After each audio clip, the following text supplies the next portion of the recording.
Professeur Bernard Weiss, bonjour. Bonjour.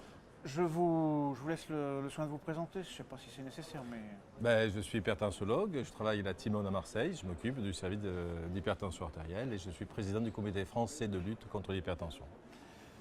C'est pas tout à fait par hasard que je vous ai demandé de venir répondre à quelques questions parce que hier j'ai noté dans votre présentation un aspect très intéressant qui est une approche particulière sur l'inobservance des patients. Est-ce que vous pouvez nous en dire déjà quelques mots?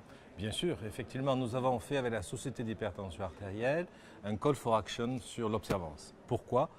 Car on voit dans toutes les enquêtes, la dernière enquête Flash 2015 notamment, montre que l'observance parfaite aux médicaments de l'hypertension artérielle, c'est 60% des cas, pas plus. Et dans l'hypertension résistante, c'est 1 sur 2. Et donc, nous sommes aperçus qu'il fallait trouver des outils adéquats pour améliorer l'observance. D'abord, sensibiliser les gens au diagnostic. Et là-dessus, à partir des enquêtes flash, on a eu 2 idées. Une très simple de faire une échelle visuelle analogique, EVAL-OPS, qu'on peut télécharger sur le site du comité français de lutte. D'ores et déjà? D'ores et déjà, il est online. Et cette échelle permet de visualiser le patient, va montrer le nombre de médicaments entre 0 et 100% qu'il prend. Et ça permet d'initier le dialogue et de dire, voilà, vous le prenez bien, imparfaitement, etc. Il y a une deuxième évaluation qui est Flash Observance, qui est en fait un outil pour savoir quel est le patient le plus inobservant. Grossièrement, c'est le sujet jeune, plutôt masculin, et plutôt qu'il y a plusieurs médicaments, il va faire le choix de ce médicament et ce n'est pas toujours le médicament de l'hypertension qu'il prend. Les associations fixes, donc... Tout à fait, effectivement. Après, il y a des outils simples qui permettent de dire aux patients et aux médecins et aux pharmaciens, on n'a pas oublié le pharmacien et l'infirmière dans ce call for action, eh bien, de discuter avec son patient des effets secondaires, de donner le côté pratique des médicaments, les associations fixes. Et puis ensuite, lorsque l'hypertension résiste, lorsqu'elle est compliquée, 3 médicaments et plus, on s'est aperçu dans l'étude DNR-HTN que là, c'était bien 1 sur 2 patients qui ne prenaient mal ou pas du tout le médicament lorsqu'on dose ces médicaments dans le sang. Donc, l'étape pour 2007, c'est au niveau des centres experts français, mettre en place le dosage des médicaments pour les hypertensions résistantes. Il y aura un médicament par classe thérapeutique qui nous permet d'avoir le diagnostic certain. Une fois que le diagnostic est fait, effectivement, il faut amener les gens à se traiter. Et là, le travail pilote d'Alexandre Persu en Belgique nous a bien montré que certaines personnalités, le profil psychologique des hypertensions résistants était particulier.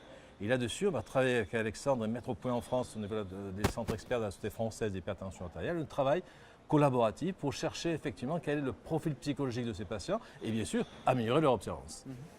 Et quand on dit dosage de médicaments, ça effraie toujours un petit peu. On est dans une démarche académique, mais qui servira de base après à quelque chose de plus pratique, je suppose. Tout à fait, parce qu'on peut le faire qu'une fois. Oui. D'abord, il faut l'accord du patient. Une fois qu'on le fait une fois et qu'on voit qu'il est mal observant, il va avoir l'effet brosse à dents, c'est-à-dire qu'il va reprendre ses médicaments avant de venir nous voir. Donc c'est one shot, mais c'est une base de départ pour discuter. Et est-ce que donc ce travail, c'est un travail prospectif qui commence? Oui. Il est déjà en place? Il commence, on en va finir aujourd'hui le papier qui sera publié dans la presse médicale et on a une réunion de travail en février pour aller plus loin. 1 sur les dosages, 2 sur l'étude collaborative du profil psychologique des patients. Et en attendant, les chiffres sont stables dans l'inobservance ou il y a quand même une amélioration? Il n'y a pas vraiment d'amélioration en sachant que c'est plutôt les jeunes, les femmes sont plus observantes, c'est plutôt les gens qui ont beaucoup de médicaments et c'est plutôt les gens socio-économiquement défavorisés. Bon, il ne reste qu'à attendre donc en combien de temps?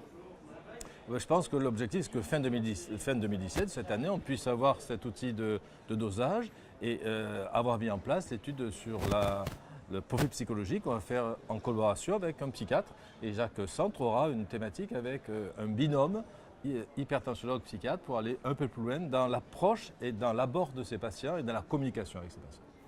Est-ce que les gens qui s'occupent de communication ont une place dans cette démarche? Sûrement, sûrement. Dès le départ d'ailleurs. Ouais. On avait mis dès le départ dans les... Il faut savoir d'ailleurs que la Haute Autorité de Santé a sorti ses recommandations qui sont très proches de la Société française d'hypertension 2013 et nous avions déjà mis là une consultation d'annonce.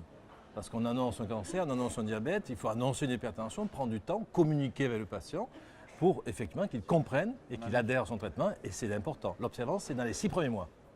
une annonce d'une maladie chronique en fait. Une annonce d'une maladie chronique, d'un traitement à vie, avec le pourquoi, le comment, les effets secondaires, parler avec son médecin et digérer ce diagnostic qui est un diagnostic difficile.